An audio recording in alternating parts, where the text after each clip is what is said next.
On June 24, 2026, Venezuela was rocked by a 7.5 magnitude earthquake, the strongest in 125 years. Two massive quakes struck within 40 seconds, collapsing buildings across Caracas and leaving entire neighborhoods in ruins. The city went dark. Communication lines went silent. Thousands found themselves trapped beneath debris. But here's the detail that tells the real story. This wasn't a surprise. Venezuela sits directly atop one of the Western Hemisphere's most dangerous fault systems. Geologists knew this moment would come. The only question was when. On that evening, they got their answer. The first earthquake struck at 6:04 in the evening, local time. Its epicenter lay near San Felipe, the capital of Yaracuy State, roughly 160 kilometers west of Caracas. The magnitude was 7.2. The depth was nearly 22 kilometers beneath the surface. Within seconds, violent shaking radiated outward across densely populated cities and towns. Residents felt their homes sway. Buildings began to crack. The ground itself seemed to convulse beneath them. Then came the second shock. Just 40 seconds later, another earthquake struck, this time centered near Umar, also in Yaracuy State, but at a dangerously shallow depth of only 10 kilometers, and this one was stronger. The magnitude, 7.5. The timing could not have been worse. June 24th was a public holiday in Venezuela, a day commemorating a decisive military victory in 1821 that secured the nation's independence from Spain. Millions of people were at home with their families or out at public events. They were not braced for what was coming. When the ground began to shake, they had nowhere to go but into the streets. Pull back from the impact zone and the scale becomes clear. Caracas, a city of more than 3 million people, sits less than 160 kilometers from the epicenter. The capital's infrastructure, its hospitals, its airport, its power grid is concentrated in neighborhoods built on ground that had not experienced seismic activity on this scale in more than 125 years. Look at the geography. The affected region includes not just the capital but also the states of Yaracuy, Trujillo, Carabobo, Aragua, and Miranda. The coastal city of La Guaira, a major port, lies directly in the impact zone. This is where Venezuela's economic lifeline connects to the outside world. To understand why this matters, consider what happened in the first hours. In the Chacao municipality of Caracas alone, more than 500 emergency personnel were deployed for search and rescue. Entire neighborhoods, Los Palos Grandes, Altamira, were identified by Interior Minister Diosdado Cabello as among the worst affected areas, with what he described as alarming situations of completely collapsed homes and buildings. In one southeastern district, reports indicated that nearly all high-rise structures in the vicinity had either been heavily damaged or completely collapsed. Simón Bolívar International Airport sustained significant damage. All arriving and departing flights were suspended. Debris fell inside the terminal.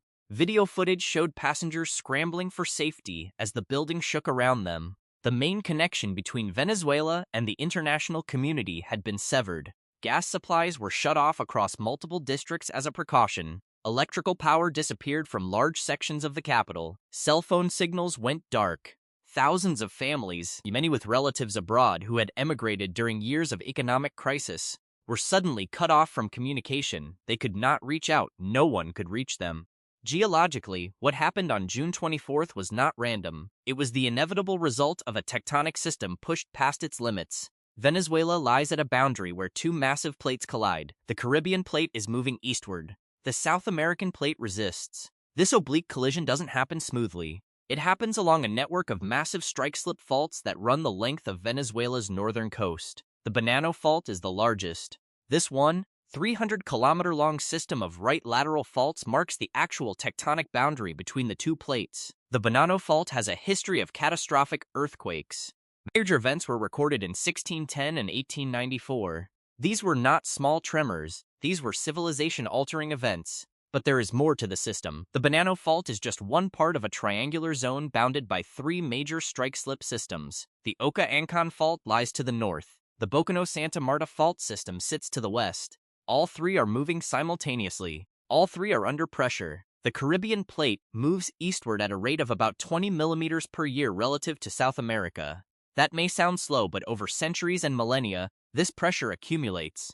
The rock at the fault boundaries becomes deformed, stressed, and weakened. Eventually, the stress exceeds what the rock can bear, and when it does, the release is violent. What makes June 24th significant is not that it was unexpected, it was inevitable, but that it revealed the accumulated stress in a system that has been building tension for more than a century. The last major earthquake in this zone occurred in 1900. That was 126 years of pressure. When it finally released, it released all at once. First at 7.2, then 40 seconds later at 7.5. The shallower second quake, originating at only 10 kilometers depth, would have caused more intense ground shaking than the first.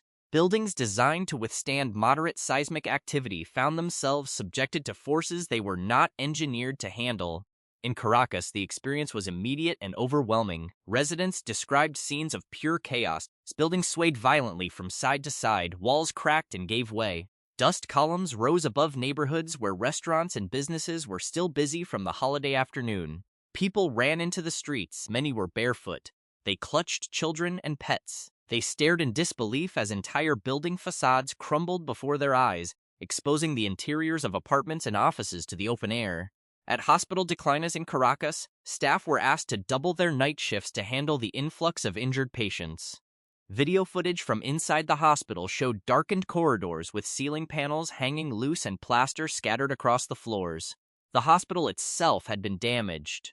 Those trying to save lives were working in a building that had been compromised. Within just 2 hours of the main shock, 6 aftershocks had already been felt across Caracas. Each one sent people back into the streets. Each one a reminder that the ground was still moving, that the system was still unstable. Interior Minister Cabello issued urgent warnings. Remain outside your buildings, he told residents. The aftershocks following an event of this magnitude are fully capable of bringing down structures already weakened by the main quakes. What had been damaged could collapse. What had been compromised could fail completely. President Delcy Rodriguez addressed the nation in a state emergency declaration. Fatalities had already occurred. Hundreds of emergency workers were actively engaged in rescue operations. The nation was being called to unity in the face of the disaster. But the impact did not stop at Venezuela's borders. The shaking was felt far beyond. In neighboring Colombia, residents in the Caribbean and northeastern regions reported feeling the tremors. In the Brazilian Amazon, cities like Manaus and Macapá felt the earthquake pass beneath them. Buildings were evacuated as a precaution. No injuries or damage were reported, but the signal was clear. This was a regional event, not a local one. The United States immediately pledged support.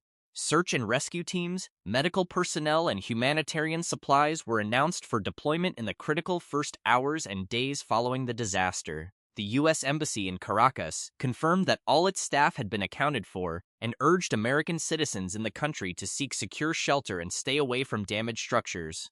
What emerges from this moment is a clear reality. Venezuela's infrastructure was not prepared for an event of this scale. The power grid failed. The airport closed. Communication networks went dark. The hospital itself was damaged. And this was only the beginning. The real questions now are about what comes next. How many more aftershocks will follow? Will they be powerful enough to bring down additional structures already compromised by the main quakes? What happens when rescue operations require coordination across a region where communication has been severed and power has failed? How long will it take to restore basic services to a capital city that has been fundamentally broken? Why does a nation sitting directly atop one of the hemisphere's most dangerous fault systems lack adequate seismic preparedness? And perhaps most critically, if another earthquake of similar or greater magnitude strikes Venezuela before the recovery is complete, what will be left standing? The event is not over. The system is still moving. The story is still unfolding.